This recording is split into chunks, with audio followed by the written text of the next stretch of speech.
Dinhi sa Pilipinas, adunay 2,000 ang namatay tungod sa suicide. Sulod lang sa unang unom ka bulan ni ining tuiga.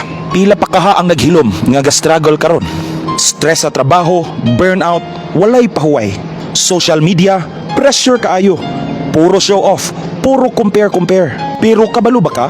Unsa gyud ang ugat na rason sa kadaghang gusto ng tapuso ng ilang kinabuhi? Sa Biblia pa lang, tungod sa sala, ang tao nakasinati og guilt, shame ug separation from God. Bisan si Elijah, propeta sa Ginoo, miingon, "Kuhaan na lang ko, Ginoo." Kay napula na siya sa kinabuhi. Ang tinuod nga gikinahanglan sa tao, dili lang advice, tambal or likes, kundi ang presensya sa Ginoo.